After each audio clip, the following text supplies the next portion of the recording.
Hey everyone, this is Brendan Evans. I'm currently a sophomore at Alma College, double majoring in elementary and special education. I play football here at Alma College, and I'm also the co-founder and vice president of the FIM Foundation, which is a nonprofit organization that me and a friend of mine set up to help raise awareness for traumatic brain injuries, as well as helping to offset costs that families experience due to these traumatic brain injuries. Today, we're going to be talking about different types of assessments and how they're used. The first type of test that we're going to talk about is criterion reference test, which can often get confused with norm reference testing, but it's actually very different. Criterion reference testing is a specific type of test where you compare the results the student got to a certain standard or goal. So say every student should more or less be at a 75% on a certain test. Then if a student got a 60 on that test, you'd be able to see that there's a little bit of difference there and that you're going to need to work on building up that student until they get to the level that the rest of the class should be at.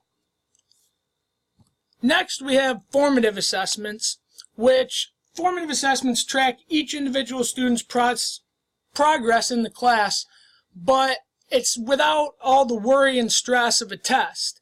It's things like homework, quizzes, in-class work, where a teacher can look and see how far the student's coming and where his downfalls are and where his high points are, without the student freaking out because they're getting graded on a big test that's really going to affect their grade. And that leads into summative assessments, which are those big tests that some students can freak out about. But the summative tests are really good to see if the subject was learned. So you'd give a summative assessment maybe at the end of a unit or the end of the semester, or maybe even the end of the year. And it's a summation of all the knowledge that they should have learned, per se, in that unit. And then they take this test, which is going to be for a grade and is going to really tell where that student's at. And by the time of a summative assessment, it would be ideal that all students would be proficient in the subject. But the summative assessment really shows if there's a real downfall for a certain student and where they need to continue working on in order to get back up to average. Next, we're going to talk about triangulation, which is a form of finding a grade or a score or seeing where the student's at by using different aspects of each of the different types of assessments. Because maybe, say, a student isn't very good at taking tests, so their summative grades are pretty low. But that student may know everything, they just had test anxiety and freaked out during the test, causing them to do worse than they should have. But we also could have a complete opposite, where students are really good at tests, but they just can't seem to get the homework or in class. But then by the time the test rolls around, they do good. And that doesn't show. If you just look at their formative grades, then it's going to look like they know nothing. But at the summative grade, they really know everything.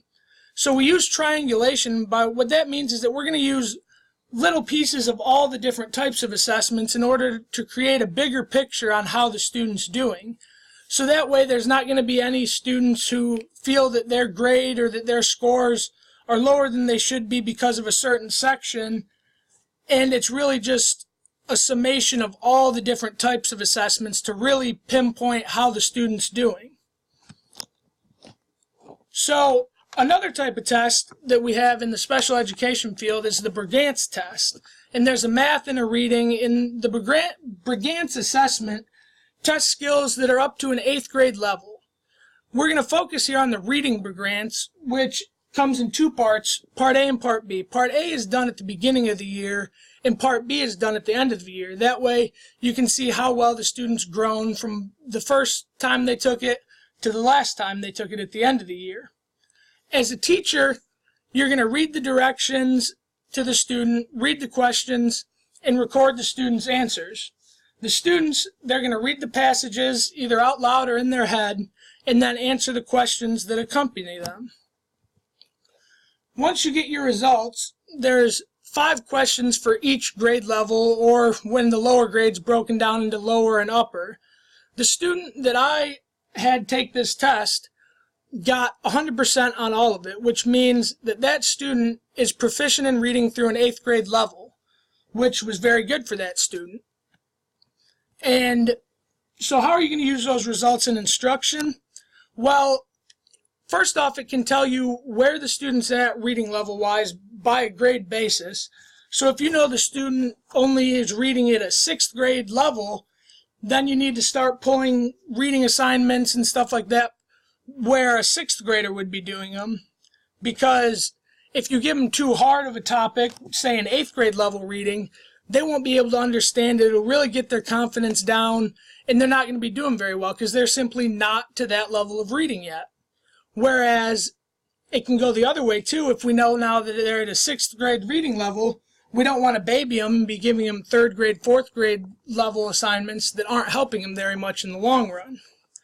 So you can use their grades to construct the lessons and focus on where they're weak, and that'll help build their reading agility, which in turn will make them a better reader, where they can read for longer periods of time and really understand what they're reading. So right here we have a sample lesson that was done with a student in one of the classes I'm working in, and this is a sample from the Brigance reading assessment, and here it is. During the winter of 2006 and 2007, roughly 750,000 of the estimated 2.4 million colonies in the United States have vanished. On average, U.S. beekeepers lost 38% of their colonies. In 2008, the largest known disappearance occurred in the almond tree groves of California. 2 billion bees vanished. Both farmers and beekeepers were desperate for science to shed some light on the mystery. So as we can see in that section, the student didn't have a very hard time reading it.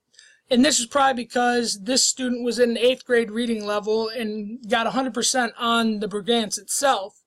But say the student didn't understand a word or had trouble pronouncing it, you could have them highlight any of the words that they don't understand, so that way when you're going back through reading it with them, you can explain to them either how to say the word or what the word means and really put it into context for them, which will help them learn not only the word, but will help them learn to use context clues from around the word to help define it in their own words.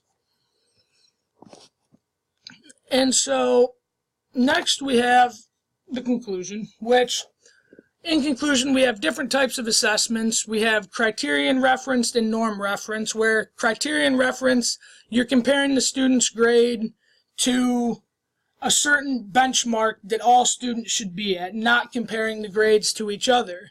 Whereas norm reference testing, you're going to compare each student's grade to all of the other students to see, as like a whole class, how well they've understood what you're teaching, as well as showing you which students are falling behind and which are excelling in the certain topic. Next come the formative and summative assessments, and you have formative, which is the informal, more of like a quiz, a homework, classwork type of test, which isn't a huge impact on the grade. The students aren't really anxious about it. You don't have to worry about test anxiety. It's just the students working. And this helps you to see how the students are doing as you're going along, as you're adding more information into the topic.